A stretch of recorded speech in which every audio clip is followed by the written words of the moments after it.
A ver, ya. Me olvidé comenzar a grabar y quiero poder mostrar dónde estoy mirando aquí.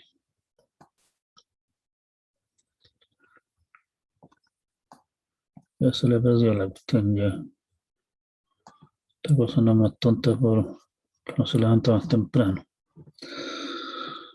Vimos que frecuencias bajas se transmiten por ground wave, o sea, básicamente ondas que siguen directamente la curvatura de la Tierra.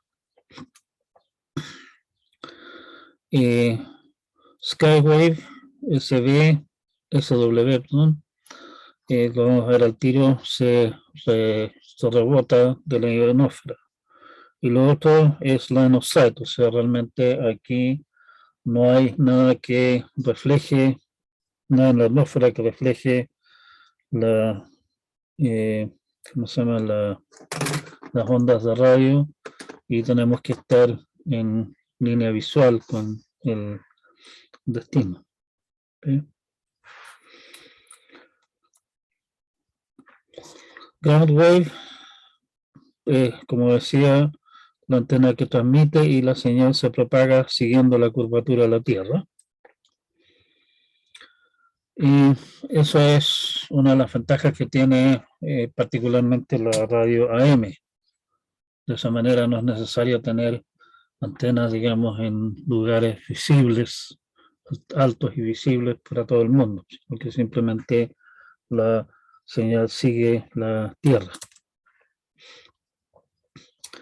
Skywave, como decía, la antena que transmite y la señal rebota en la ionosfera y vuelve a rebotar en la superficie de la Tierra hasta llegar al destino.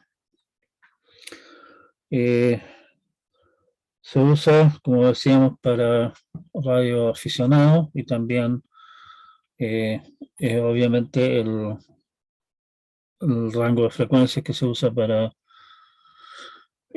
radios internacionales como la BBC o Voz de América, otras cosas así. No recuerdo que cuando yo era cabro tenía una radio que, entre otras cosas, manejaba microondas, o sea, onda corta, digamos, perdón, no microondas. Y en la noche la radio terminaba su programación típicamente con las 10 o 11 de la noche y de repente me ponía a escuchar a la BBC.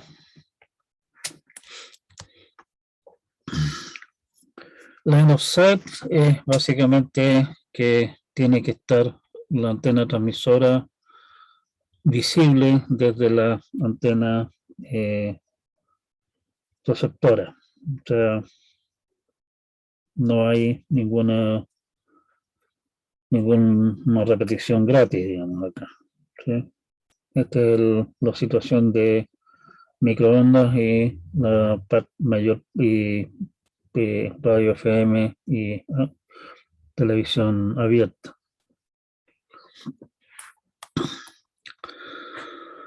Refracción. Refracción ocurre dado que la velocidad de una onda electromagnética, o en general de las ondas, digamos, va a ser función de la densidad del medio. En el caso de la luz o ondas electromagnéticas, es 3 por 10 a la 8 metros por segundo en el vacío. El aire es para casi todos los efectos prácticos vacío. ¿Sí? Y si la densidad es más alta, la velocidad disminuye.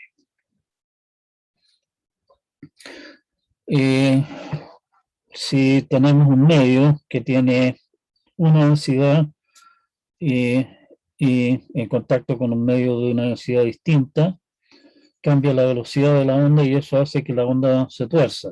¿Sí? Este es el efecto que uno conoce, por ejemplo, no sé, ustedes deben haber tenido la experiencia de ir en auto por alguna carretera un día soleado, caliente, ¿sí? Y uno ve más allá como si la calle estuviera mojada, si hubiese agua. Lo que ocurre es que la luz, el sol, al dar contra el pavimento, típicamente de asfalto oscuro, el pavimento se calienta y obviamente calienta eh, las capas de aire que están justo encima del pavimento. Por lo tanto, en esas capas de aire, la velocidad de la luz es más, la luz es más rápida en esas capas que en las capas de más arriba que están más frías, tienen mayor densidad.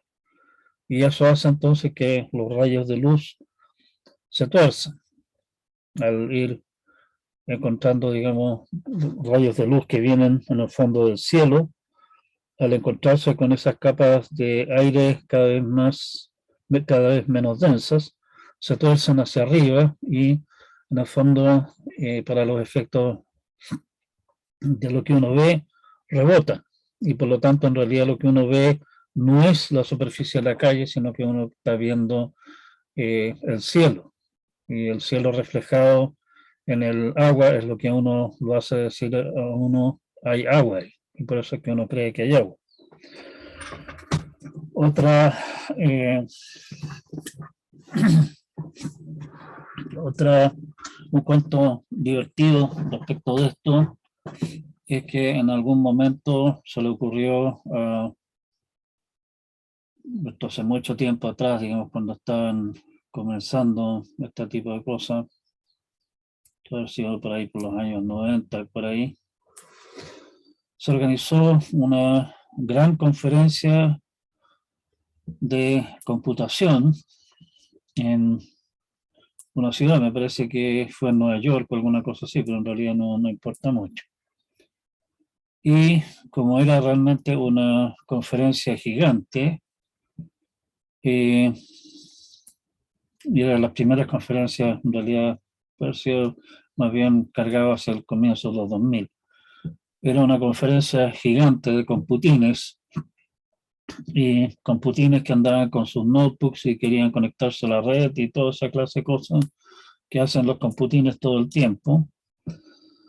Uno de los temas importantes, digamos, que tenía que manejarse bien en una conferencia importante con mucha gente, era tener buena conexión a la red para todo el mundo.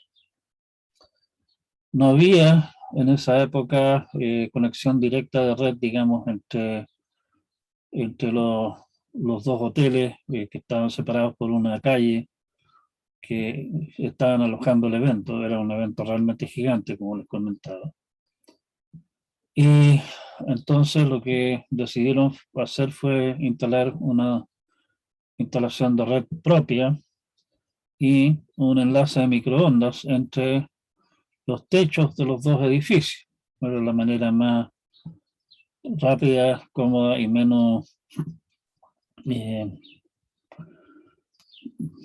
tener que estar pidiendo permiso, digamos, de armar un enlace de red entre los dos lados. Los encargados de toda la infraestructura del evento, la noche antes de que comenzara toda esta cosa, obviamente instalaron la historia, lo probaron y el campo funcionaba perfectamente bien y se fueron tranquilos a esperar a que el evento comenzara el otro día.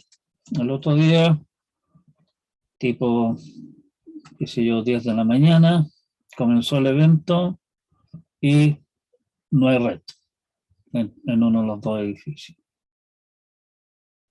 Revisaron todo el cuento, qué sé yo, y no había caso. O sea, simplemente todo el equipamiento estaba funcionando bien, pero no había conexión de red entre los dos edificios. Mientras estaban en el evento, obviamente no se podían dedicar a estar trasteando demasiado con los equipos, así que cuando terminó el día de actividades con bastantes reclamos porque no había conexión de red o la conexión de red era como una carabina, los héroes del caso se pusieron a hacer una revisión exhaustiva de todo el cuento y volvieron a En particular volvieron a hacer la conexión de microondas, verificar de que estaba funcionando perfectamente bien y todo funcionaba de perillas. Segundo día de la conferencia, mismo desastre, no había conexión de red. Nuevamente, al final del asunto, desesperado, revisando todo el cuento y la red estaba funcionando perfectamente bien. Y al tercer día, nuevamente desastre. Después de todo el cuento, cuando terminó el evento, se pusieron a revisar todo el cuento y se llegaron a la conclusión de que lo que había pasado era que ellos habían hecho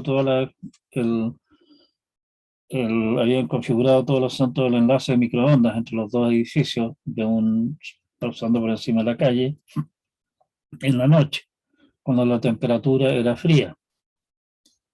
En la mañana, cuando ya empezaba a hacer calor, la temperatura cambiaba y el cuidadosamente apuntado rayo de microondas, digamos, hacia la antena receptora, simplemente se iba para el lado hacia cualquier lado porque estaba ocurriendo precisamente este tipo de fenómeno. El aire que había abajo, digamos, a la altura del edificio, calentado por el sol, calentado por el edificio mismo, estaba bastante más caliente que el aire más arriba y eso producía que los microondas, digamos, se torcieran y fueran a dar a cualquier parte menos a la antena al otro lado.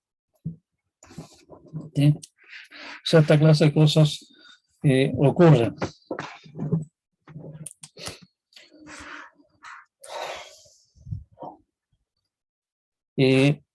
Otro tema es que el horizonte óptico desde una antena es uno dado, que es lo que sigue la luz, pero las ondas de radio tienen refracción distinta. Y también, conforme sube, aumenta la altura, la densidad de la atmósfera disminuye, pero también se hace más fría. Y eso hace que las ondas de radio se tuerzan y como son de una frecuencia distinta de la frecuencia de la luz visible, se tuercen distinto que la luz visible. Y por lo tanto, el horizonte óptico, hasta donde podemos ver visualmente, es distinto del horizonte de radio. Como las ondas de radio se tuercen, digamos, llegan más lejos que lo que llega la visual. Eso es, digamos, para grandes distancias, o sea, para distancias pequeñas, qué sé yo, como por decir algo, el área de Valparaíso, obviamente las dos cosas prácticamente coinciden y no hay realmente gran diferencia.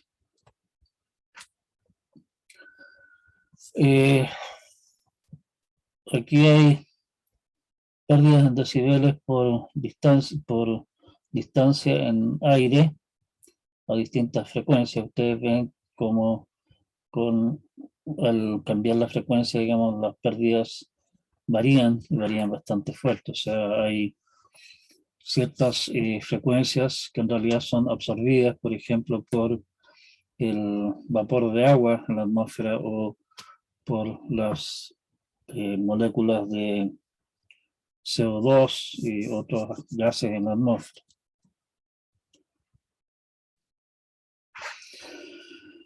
Otro tema que hay es lo que se llama interferencia de múltiples caminos. O sea, si es que tenemos, por ejemplo, dos antenas de microondas que están a distancia visual, digamos, vamos a tener ondas que siguen el camino directo entre las dos.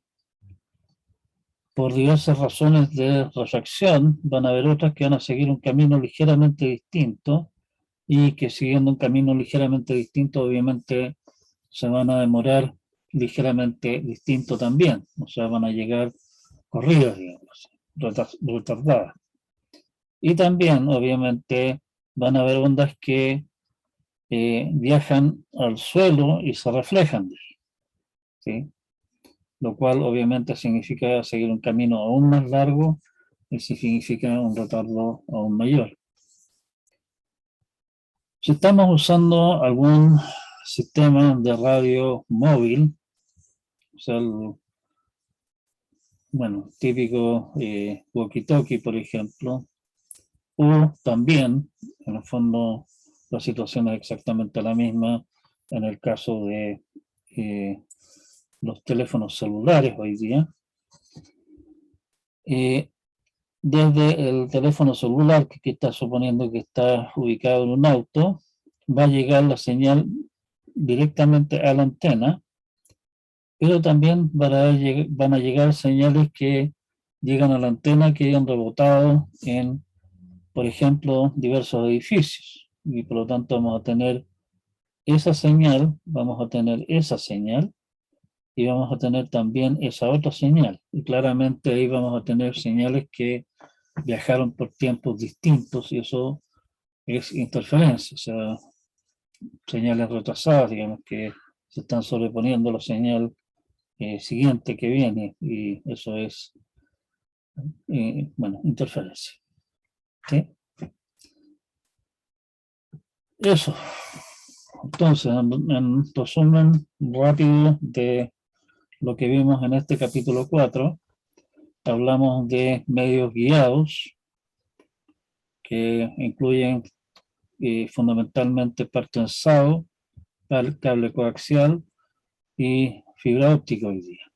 Partensado es el tipo de cable de red que se usa tradicionalmente, también el tipo de cable que se usa para conectar su teléfono fijo, si es que todavía lo tienen, a la pared, por ejemplo, y de ahí hacia afuera. Cable coaxial es el tipo de cable que se usa, por ejemplo, en televisión por cable, aunque algunos están usando otro tipo de tecnología, pero bueno. Y fibra óptica es lo que lo lleva, particularmente para grandes distancias y o grandes capacidades.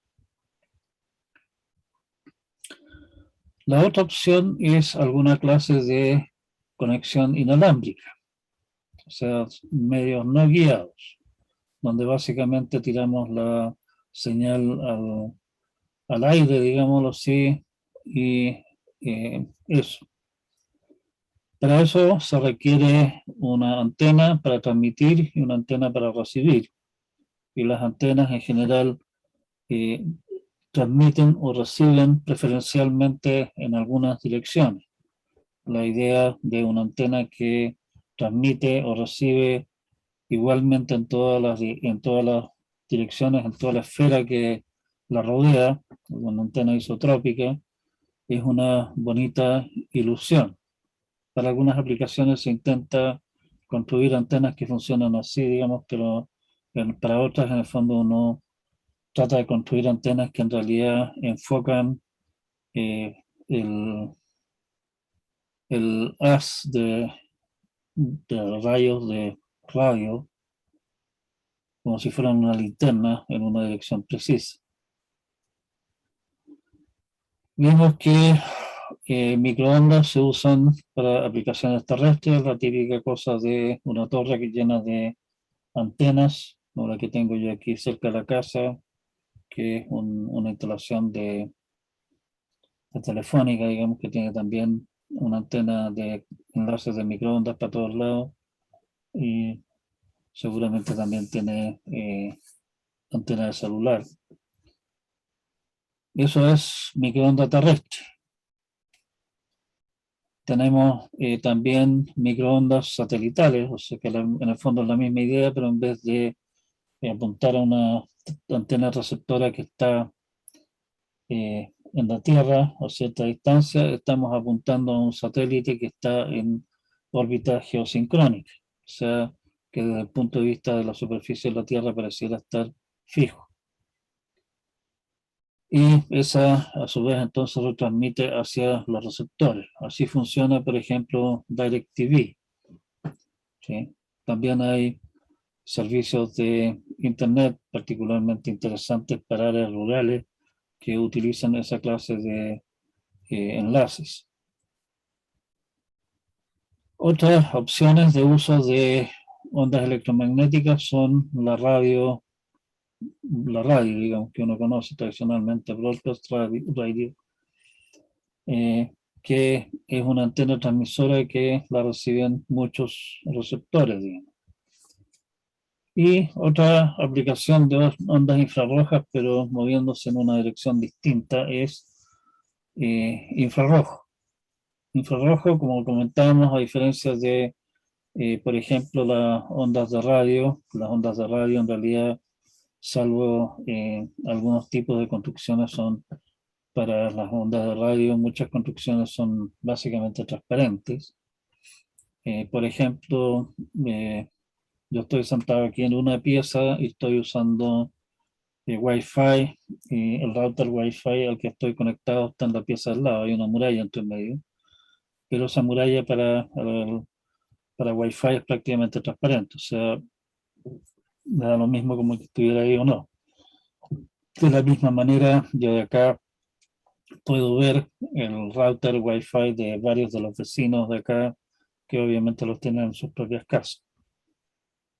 Infrarrojo no, infrarrojo en el fondo es básicamente luz y por lo tanto su alcance se limita en lo fundamental a esta pieza, digamos así. Incluso el vidrio de las ventanas es prácticamente opaco para la luz infrarroja y por lo tanto se mantiene aquí adentro. Aplicaciones de esto son básicamente para cosas tales como controles remotos. Obviamente uno podría construir también, ¿cómo se llama? Uno podría construir redes utilizando esto como medio de comunicación, pero resulta relativamente poco práctico porque basta con que una persona se atraviese, digamos, entre el receptor y el emisor y se acabó la conexión, que no ocurre con ondas de radio propiamente tal. Para cosas como controles remotos está bien, digamos, además que tiene la ventaja que con eso el control remoto del televisor que yo tengo acá en esta pieza no va a estar cambiando los canales a los que están en las piezas vecinas. Propagación inalámbrica, vimos que está la posibilidad para frecuencias relativamente bastante bajas, digamos, está la propagación por ground wave, que básicamente es que sigue la curvatura de la Tierra y por lo tanto podemos ubicar nuestra transmisora en casi cualquier lado y va a ser recibido en todos lados, digamos. Skywave es frecuencias más altas, es en ese caso las ondas electromagnéticas se reflejan en la ionosfera, en la superficie de la Tierra, y por lo tanto a punta de varios rebotes pueden llegar al otro lado del mundo. Es lo que usa, por ejemplo, los radioaficionados, ¿sí? Que pueden contactarse de esa manera con gente que está, no sé, en Australia. Y para frecuencias más altas, como el caso de los rangos que se usan en televisión abierta, en radio FM y también la parte de microondas, la propagación es básicamente línea visual, o sea, tengo que estar en condiciones de ver, en principio al menos, la antena, o sea, obviamente puedo tener, por ejemplo, árboles o alguna cosa así entre medio que no afectan mucho, digamos, pero no puedo tener un cerro ni edificio entre medio. Por lo tanto, esa clase de antenas ustedes la van a encontrar en arriba de edificios altos o arriba de torres, o como en el caso, por ejemplo, de la emisora de la tele de la Universidad Católica, arriba de un cerro. Transmisión por línea visual, digamos, obviamente tenemos pérdida por el hecho de simplemente viajar, básicamente por razones geométricas, llamémoslo así, por el hecho que tiene que expandirse la onda para llegar al destino. Es absorbida por la atmósfera, obviamente cada componente de la atmósfera absorbe distintas frecuencias de radio de forma diferente y por lo tanto hay absorción diferenciada de las ondas. Hay problemas aquí no hay de interferencia de multicaminos, o sea, básicamente si ¿cómo se llama? La onda se refleja en el camino, van a llegar copias, digamos, de la señal con cierto retraso al destino, que obviamente ensucian la señal recibida. Y eso no es deseable, ¿sí? Y existe también el efecto de refracción, que es el hecho de que al cambiar la densidad del medio, al cambiar la densidad del aire por temperatura, por cambios de humedad, etcétera, las velocidades cambian y por lo tanto eso hace que las ondas sigan caminos diferentes. Es algo que habíamos ya comentado cuando hablamos de la fibra de multigrado, una fibra multigrado, ¿sí? La misma idea, pero no necesariamente en este caso la refracción va a hacer que los caminos se tomen al mismo tiempo. Y tiene también el efecto, como comentaba, que estoy apuntando con mi antena en una dirección y en realidad el rayo, eh, el rayo se tuerce, digamos, y va a dar una dirección distinta. Eso. Con eso terminamos nuestro capítulo 4. Lo que es importante acá es tener presente que en el fondo hay básicamente dos grandes áreas de manejo de cosas, los medios guiados y los medios no guiados. Los medios guiados obviamente voy a tener que pagar por el cable para llegar desde el punto A al punto B. Los medios no guiados simplemente necesito instalar algún transmisor en A y un receptor en B. Ventajas y desventajas correspondientes, que es lo que se puede interceptar con mayor o menor facilidad, que más o menos se ve afectado más o menos por distintas cosas que pasan en el camino, ¿sí? Y el hecho de que distintas frecuencias, particularmente en los medios no guiados, tienen comportamiento distinto con cuanto a su propagación. Esos son los puntos importantes de este cuento. Tengo que pegar esto para poder cerrar ahí. Y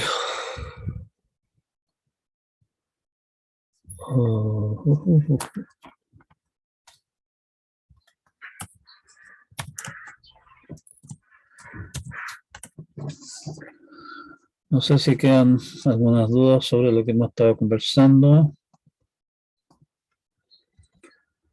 Si no, vamos a nuestro siguiente tema.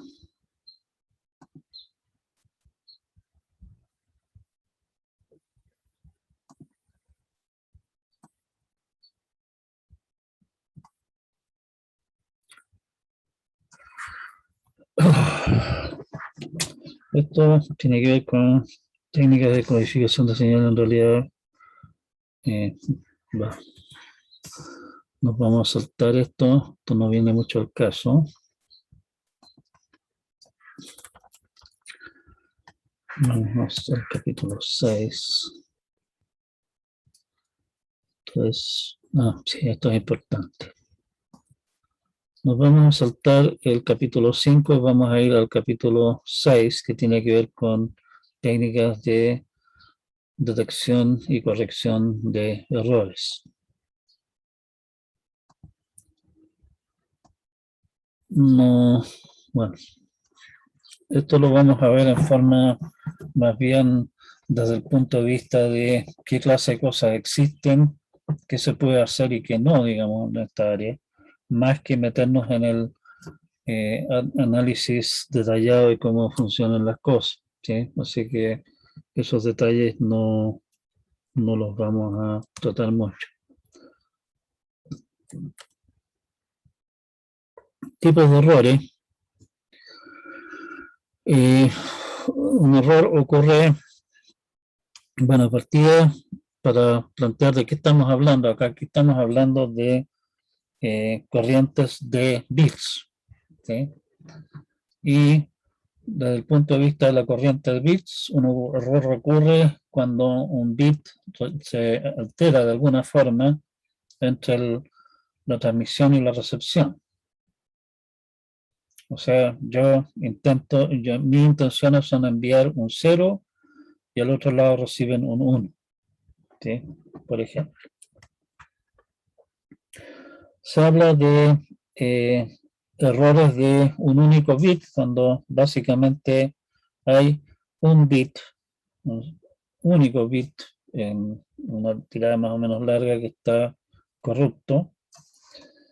Y se habla de una ráfaga, si es que dentro de un tramo relativamente corto, digamos, hay varios bits errados.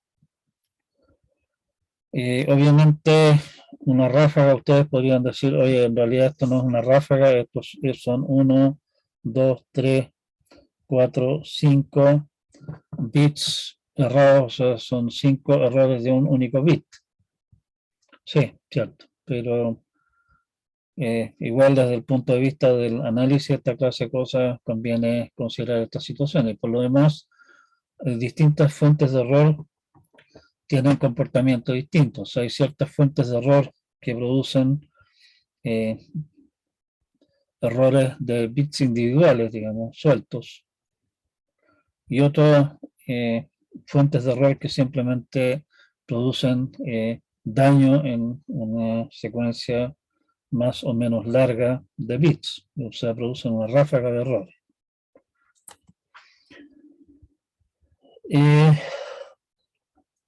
Independiente de lo que ustedes hagan, es imposible en el fondo construir cosas que no tengan errores, ¿sí? Van a haber siempre errores, siempre van a haber situaciones en las cuales un bit que se quería transmitir un 1, al otro lado se interpreta como un 0, ¿sí?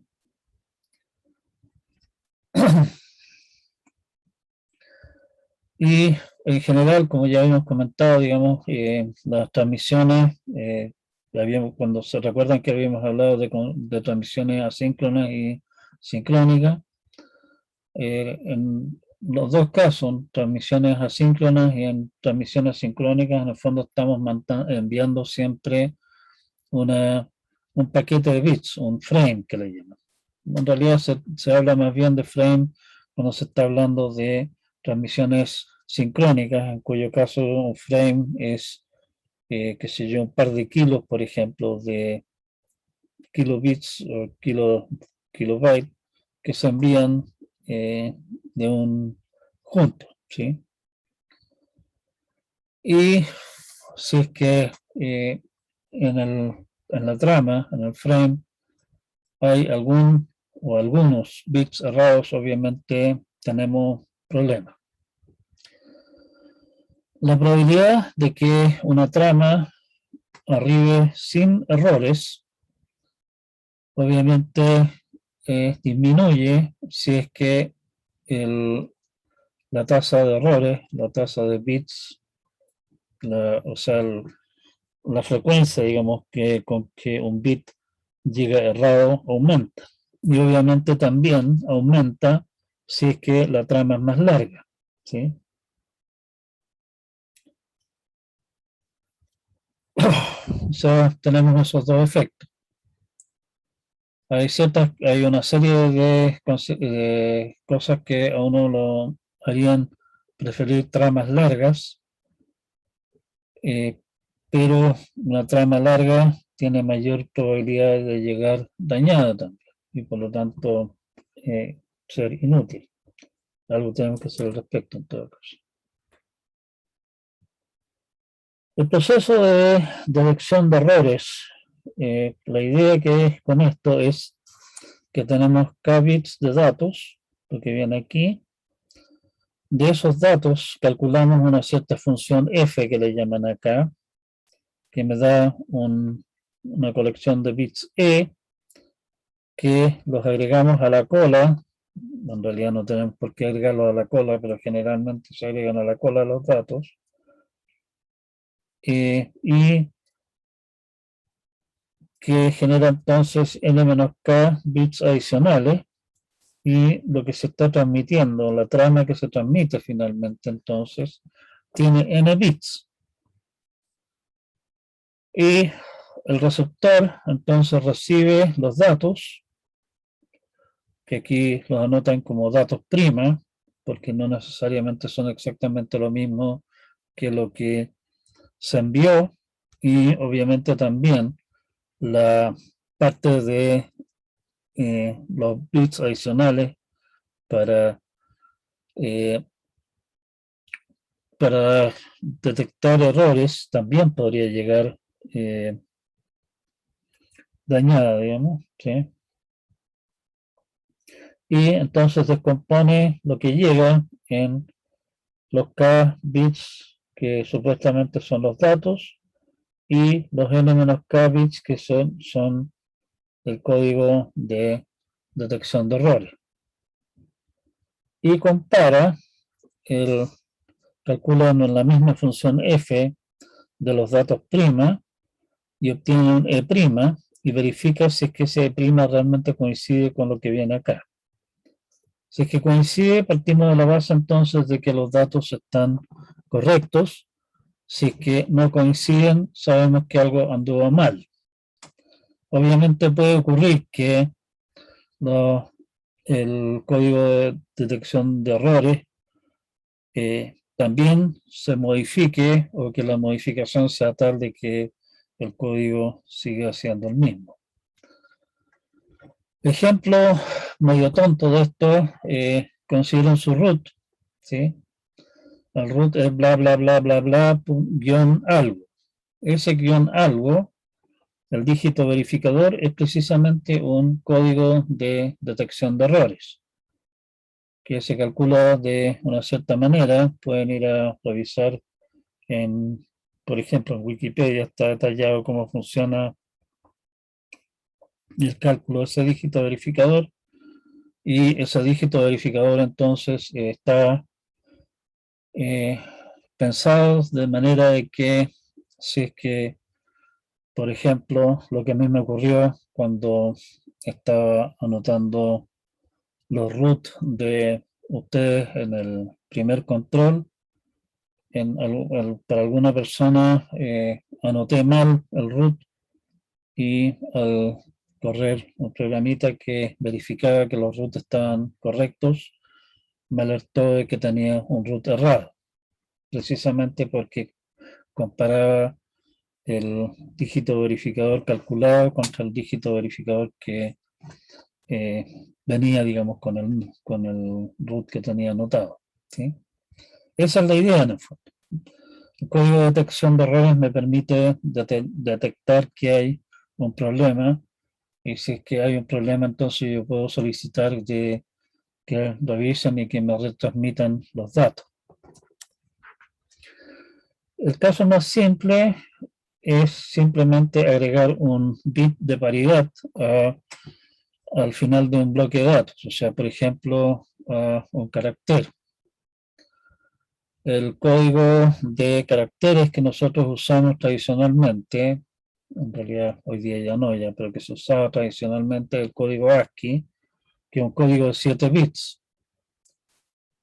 Ustedes van a decir, no, pero es que los caracteres son de 8. Sí, pues son de 8. Son 7 bits más un bit de paridad. ¿Sí? De esa manera, básicamente, uno arma las cosas de tal manera de que esos 8 bits tengan lo que se llama paridad par, o sea, el número de unos en los 8 tiene que ser un número par, pueden ir 0 o 2 o 4 o 6 u otros 8 unos en la palabra, pero no 3, por ejemplo. o paridad impar, donde el número de bits 1 tiene que ser siempre impar. Con eso, si es que en el carácter, en este caso en el byte, cambia uno de los bits, va a dejar de ser par o va a dejar de ser impar, según sea el caso, y por lo tanto estamos en condiciones de decir, oye, esta cuestión está mala. ¿Qué bit está malo? No tengo idea, pero claramente está mal. Obviamente, en esa situación, si es que el error cambia 2 bits, no lo vamos a poder detectar.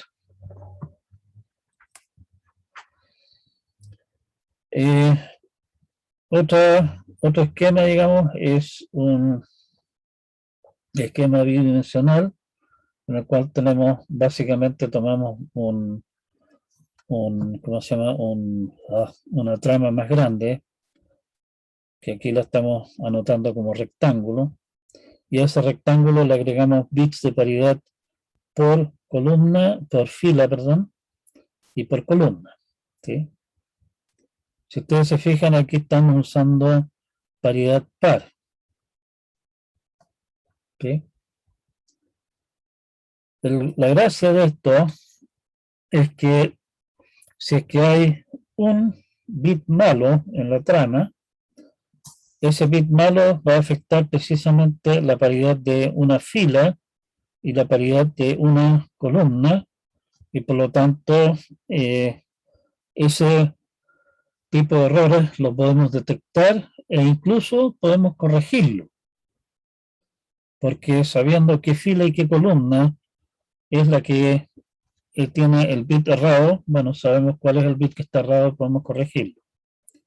Obviamente esto tiene, siempre van a haber situaciones en las cuales no podemos corregir el error. Por ejemplo, en la situación esta, se cambió este 1 por un 0 y este 0 por un 1 y los otros de acá también. La paridad no cambió porque hubo dos bits erróneos en esta columna, dos bits erróneos en esta columna, dos bits erróneos en esta fila, dos bits erróneos en esta fila. Y por lo tanto las paridades se mantienen y ese patrón de errores no se puede corregir con este sistema simple, ¿sí? Esa es una posibilidad, digamos, de técnica de corrección de errores.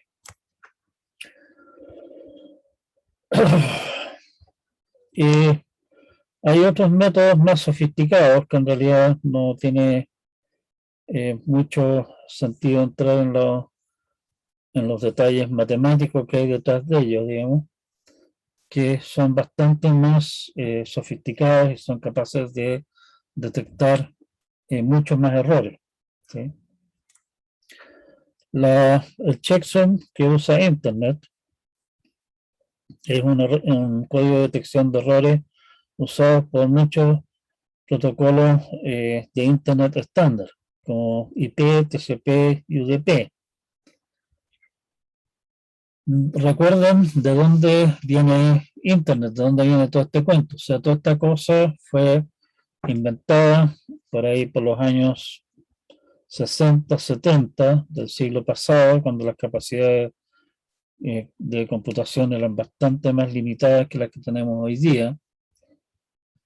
Y todo el cuento, todo el conjunto de protocolos estaba pensado para poder ocuparse con una enorme variedad de sistemas de equipos de distintas capacidades todas ellas que hoy día consideraríamos ridículas. El teléfono celular que ustedes andan trayendo en el bolsillo es mucho más, tiene un rendimiento muchísimo mayor que los grandes supercomputadores de esa época.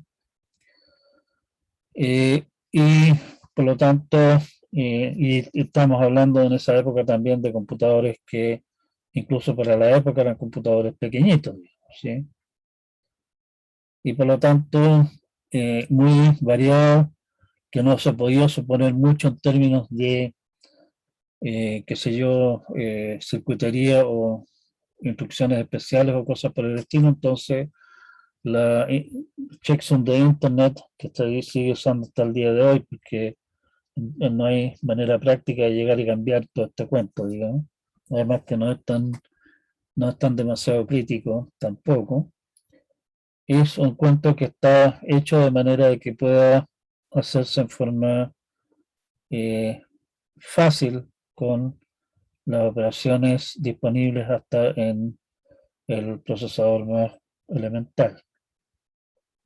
Se usa suma en complemento de uno y otras cosas de esa clase que probablemente ustedes hayan visto en algún ramo de arquitectura de computadores o alguna cosa similar.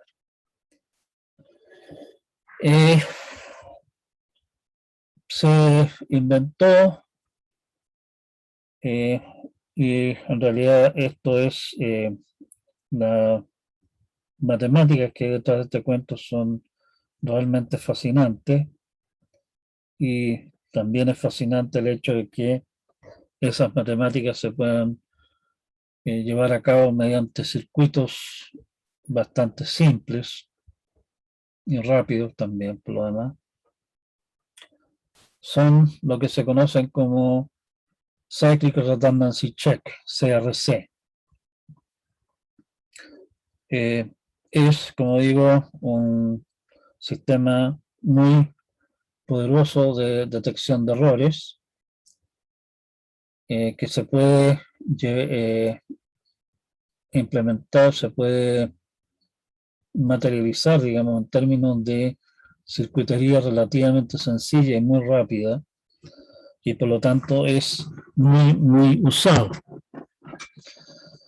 Lo que básicamente hace, que es algo que posiblemente ustedes les enseñaron, volvamos a la época en que estábamos en el colegio y nos enseñaron la manera de verificar cálculos que hubiésemos hecho utilizando la prueba del 9, que básicamente consiste en, qué sé yo, queremos multiplicar dos números, entonces multiplicamos los dos números y para verificar que estamos bien o no, tomamos los dos números, sumamos sus dígitos y seguimos sumando hasta que finalmente todo el asunto se reduce a un único dígito. Y verificamos el producto de los dígitos así resultantes, que tiene que coincidir con el resultado que teníamos después. Y para aquellos de ustedes que hayan visto un poco de esta clase de cosas, digamos, eso corresponde básicamente a calcular el resultado del resto de el número al dividir por 9, ¿sí? Y los restos al dividir por 9 se comportan igual que los números. O sea, si sumo es sumar los restos, digamos, y al multiplicar es multiplicar los restos y así sucesivamente. Aquí están haciendo básicamente la misma idea, pero en vez de usar números, están considerando las corridas de bits que nos llegan, lo están considerando como polinomios cuyos coeficientes son 0 y 1, 0 y 1 solamente, y dividen por un polinomio particular, y el CRC es el resto de la división. Y ese resto de la división obviamente tiene que coincidir si es que lo que llega al otro lado es correcto. El punto de esto, y para entender por qué son tan poderosas estas cosas, es que si se elige correctamente el polinomio que estamos usando para hacer la división, el asunto es capaz de detectar errores, detectar una cantidad enorme de errores, y es capaz de detectar ráfagas de errores bastante largas, ¿sí? Y por lo tanto es muy robusto, o sea, es muy poco probable que encontremos alguna trama errada que venga con el CRC correcto. No, no tiene mucho sentido entrar al detalle de cómo funciona esto. Aquí está el esquema, digamos, cómo funciona esto en términos de circuitería. El polinomio viene dado por en qué puntos entran las cosas y el resto es simplemente bits que se van corriendo, ¿sí? Y el punto de el punto de esto es que esto es muy sencillo y podemos ir procesando aquí la entrada de un bit a la vez conforme vienen llegando los bits en el fondo. Y por lo tanto esto es increíblemente práctico para, por ejemplo, tenerlos metidos dentro de una tarjeta de red. Conforme vienen llegando los bits, los vamos metiendo, digamos, a nuestro a nuestro circuito este, y cuando llega el último bit tenemos listo ¿cómo se llama? El CRC calculado de los bits que llegaron, y es cosa entonces de comparar con el CRC que viene a la cola de los datos enviados, y en base a eso decir sí, coinciden perfecto, sigue adelante, pasa esta cosa hacia arriba para ser procesado, no coinciden, esto está malo, hacemos como que simplemente nunca nos llegó nada. ¿Sí? Obviamente el polinomio ese que estamos usando aquí no es, no es arbitrario, o sea, no cualquiera sirve. Y convienen, y por eso mismo esos polinomios han sido elegidos con pinzas los que se usan.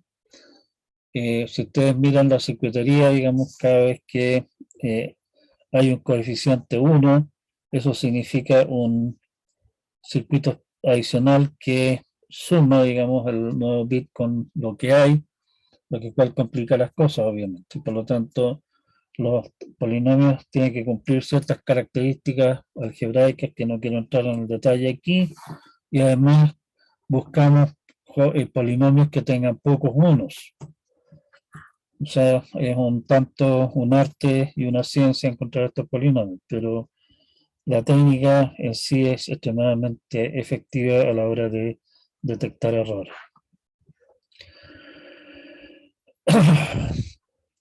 Esto es técnicas de detección de errores. O sea, esto simplemente va a significar decir básicamente la misma cosa que uno hace cuando está hablando con una persona y uno dice, perdón, repita, no lo entendí bien, ¿cierto? Eso es básicamente lo que podemos hacer acá.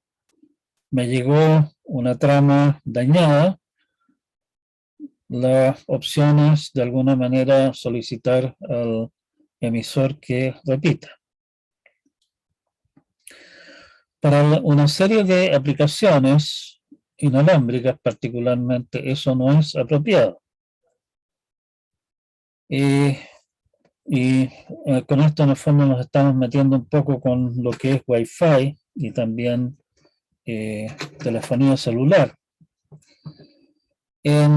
Al usar medios guiados, tengo bastante control sobre los errores que ocurren en el medio, y la tecnología, digamos, de emisores y receptores ha mejorado lo suficiente como para que en medios guiados los errores sean prácticamente inexistentes. Sin embargo, en aplicaciones como puede ser Wi-Fi o puede ser también telefonía celular, que al final del día también es ondas de radio no guiadas, digamos, esto no es así. Piensen simplemente la situación de algunos de ustedes que usando su, bueno, digamos, teléfono celular y están conectados a la red vía Wi-Fi y no están simplemente sentados en el living mirando las cosas, sino que están caminando por la casa y qué sé yo, no sé, pues están escuchando tal vez su programa preferido de radio a través de podcast por la red. Mientras ustedes se mueven, dijimos que las murallas, las paredes y qué sé yo, los edificios en general son relativamente transparentes a las ondas de radio, pero hay ciertas partes de los edificios que no son tan transparentes, ¿sí? particularmente acá en Chile, donde hemos sido bendecidos con terremotos recurrentes. Los códigos de construcción exigen que haya que poner un montón de fierros para reforzar, digamos, las construcciones. Y el fierro es un conductor eléctrico, por lo tanto es opaco a las ondas de radio. Por lo tanto, si es que ustedes se mueven dentro de la casa y pasan frente a una parte de una muralla que no está llena de fierros, la recepción va a ser buena. Si es que está justo entre medio de ustedes y el emisor, el router que tienen en la casa, o si estamos usando el celular, la antena de celular a la que se está conectando, entre medio hay un fierro o hay fierros de la muralla o qué sé yo, eso es más opaco y la recepción sufre, digamos. El resumen final de esto es que en transmisiones inalámbricas, en Wi-Fi y también en celular, la tasa de errores, lo que llaman el BER aquí, Bit Error Rate, la tasa de errores de bits, es bastante alta. En el caso de transmisiones alámbricas, es un bit errado cada buena corrida de decenas de miles. En el caso de Wi-Fi, puede llegar a ser tan alto como 1%, cosas así.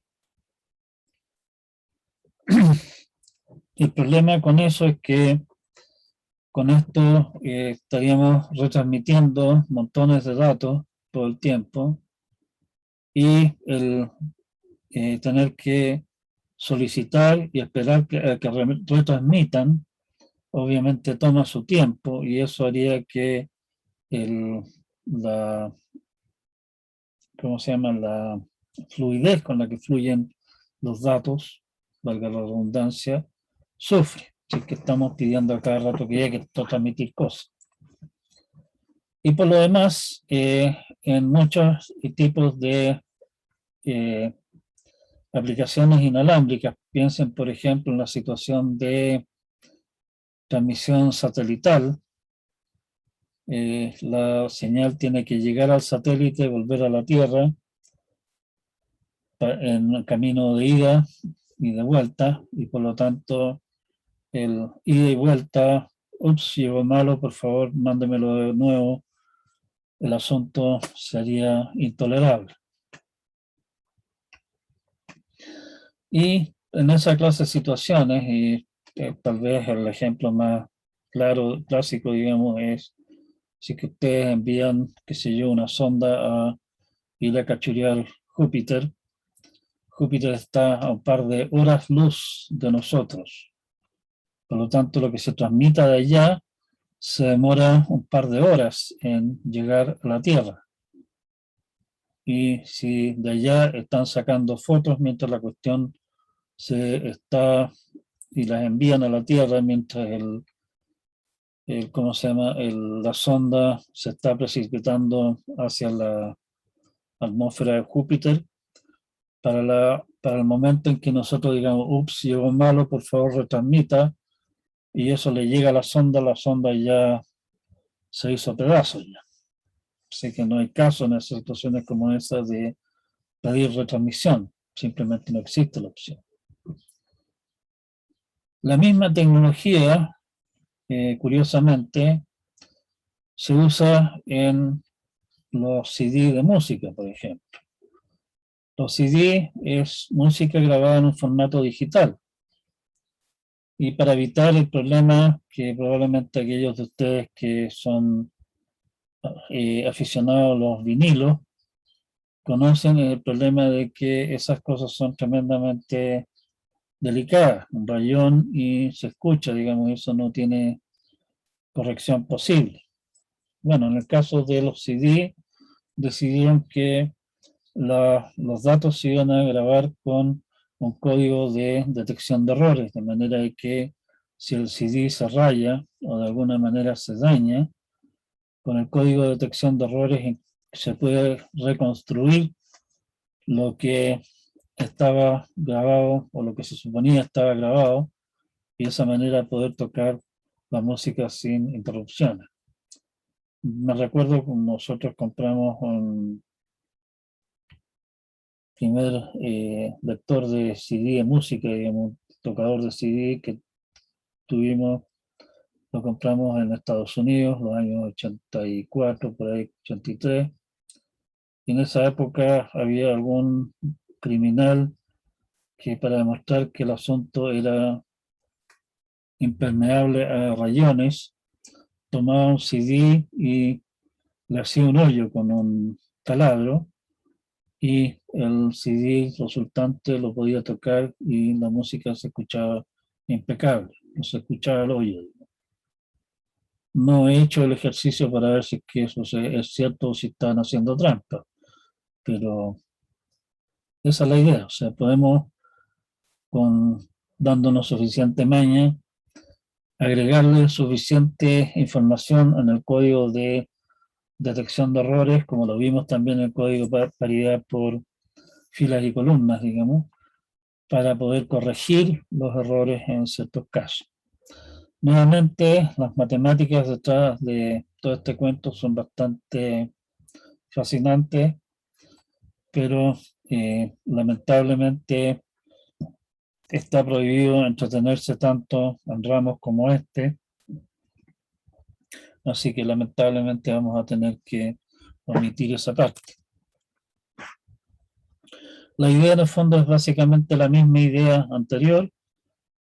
Tomamos los datos y esos pasan por un codificador que arma una palabra codificada y esa palabra codificada llega al destino y pasa por un decodificador que reconstruye el original.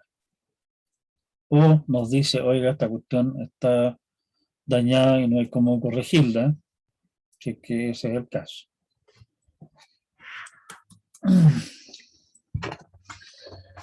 Bueno, aquí estamos hablando de código y que no quiero entrar mucho en el detalle matemático del tema. Para nuestros efectos lo importante es simplemente que esta clase de cosas existen y vimos que pueden haber errores de un único bit y errores en ráfaga. Errores de un solo bit se pueden detectar fácilmente mediante cosas tales como código de paridad, una cosa muy simple. Y se pueden corregir también mediante el esquema que les comentaba de código de paridad por fila y columna, ¿sí? Lo cual funciona, pero es bastante limitado.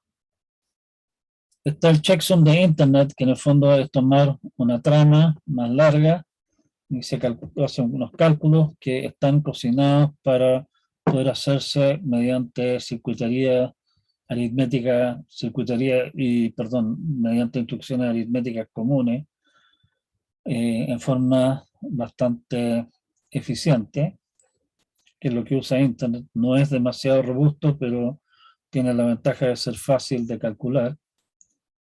Vimos los CRC, que son bastante más específicos, digamos, pero que tienen la gran ventaja de que se pueden meter en circuitería en forma bastante eficiente. Todos estos son códigos de detección de errores en principio, como el dígito verificado, por ejemplo, root, que también es un código de detección de errores que funciona en un ámbito distinto, ¿sí? Y finalmente, para muchas aplicaciones en realidad vale la pena no solamente detectar errores y decir, dígito, por favor, repita que no entendí bien, sino que hacer realmente un esfuerzo por tratar de corregir lo que nos llegó. Y usar entonces lo que se conoce como un código de corrección de errores. O sea, corrección de errores yendo hacia adelante, sin tener que pedir, digamos, hacia atrás que nos digan qué fue lo que se envió correctamente, ¿sí? Eso, y con eso cerramos este capítulo y nos vemos el día lunes de la próxima semana. Todavía falta un resto para el fin de semana, pero espero que descansen y se cuiden y nos vemos entonces el lunes próximo. Muy bien. Chao, chao. Voy a apagar esto y nos vemos entonces. Chao, chao, que lo pasen muy bien.